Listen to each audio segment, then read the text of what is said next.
आप चलाइए सोच। लेकिन मैं सीट बेल्ट लगा कर दिया। गजल इतनी पॉपुलर हो गई थी 1980s में, उन दिनों इसका जो दौर आया था कि जो चीज़ किसी को अच्छी लग रही है कहते थे भाई ये गजल है। और गुजरात में जैसा आप जानते हैं जो गजल बोलते हैं, गजल तो बोलते नहीं, गजल।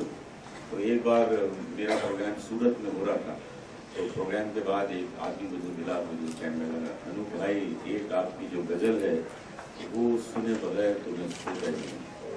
हमारे भाई ऐसी कौन सी गजल है जो आपको बिना सुने नहीं है? कहते बस वो मैं जब सुनता हूँ उसके बाद ही मुझे चैन बढ़ता हूँ, मैं सोता हूँ। मैंने कहा वो कौन सी गजल है भाई मुझे बताओ। तो उसने कहा वो गजल है मैया मोरी मैं नहीं माखन। तो वो उस दिनों हवा ऐसी थी कि जो कुछ अच्छा कान में लग रहा है तो वो गजल है, बस वो सुनते जाओ।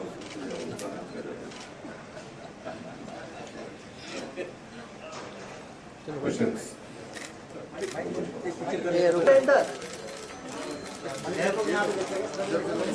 भाई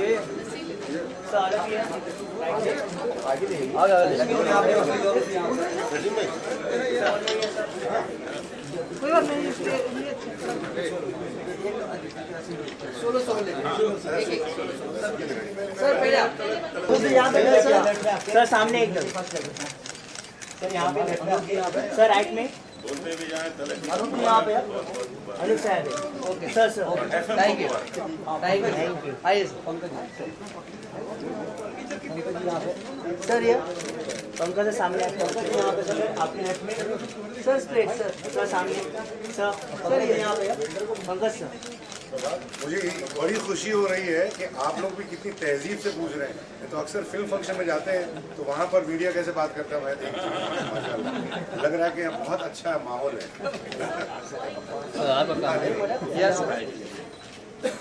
सर सामने सर यहाँ पे सर वन में सर यहाँ पे सर राइट साइड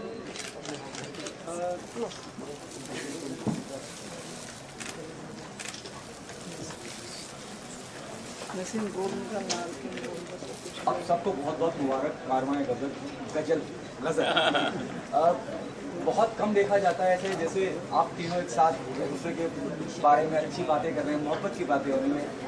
ये बहुत इंटरेस्टिंग बात लगी क्योंकि अमूमन ऐसा देखा नहीं, सिंगर कभी भी एक साथ तीन आपको नजर नहीं आएंगे, लेकिन गजल गाने वाले और सिंगर भी रहे हैं आप सब साथ में।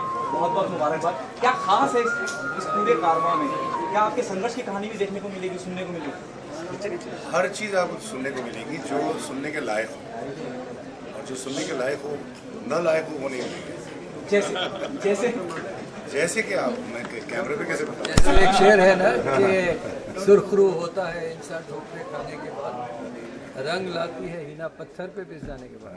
तो हमारी सबकी कहानी यही है। हम लोगों ने भी बड़ी मेहनत की है, बहुत कठिन रास्तों से गुजरे हम लोग सब। तो बल्कि मैं तो चाहूँगा कि तलत अपने प्रोग्राम में इस बात को ज़रूर लोगों के सामने रखें, सुनने वालों के सामने रखें, ताकि नई नस्ल के जो बच्चे जो गाना गाना चाहते हैं, जो कुछ ज़िंदगी में करना चाहते हैं, उनको भी मिसाल मिले कि भाई किस तरह से ज़िंदगी में इंसान आगे बढ़ता है। अनुप जी, पंकज जी, आप दोनों से जानना चाहूँगा, जब तलत जी ने बताया इस तरह का वो एक शो करने जा रहे हैं, आपका पहला रिएक्शन क्या था? बहुत खुश हुआ मैं, क्योंकि जैसे मैंने अभी मेरी तकरीर में कहा कि मैं समझता हूँ कि गज़ल का एक मखसूस एक स्पेशल एक शो होना एक चैनल पे, एक रेडियो पे, वो बहुत बड़ी बात है।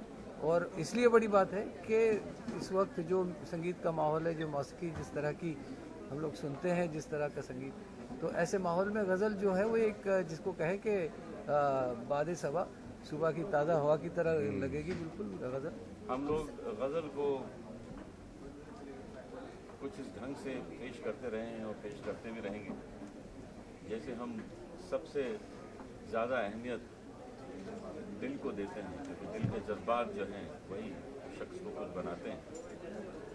तो हम तो अपने प्रोग्राम में यही कहेंगे कि दिल बड़ी खूबसूरत चीज़ है, और आजकल बदतमीज़ दिल हो गया लेकिन हम लोग बदतमीज़ दिल नहीं बनने देंगे। हम दिल को बहुत ही तहजीब वाला, बहुत खूबसूरत, चाहने वाला दिल आपके सामने पेश करेंगे।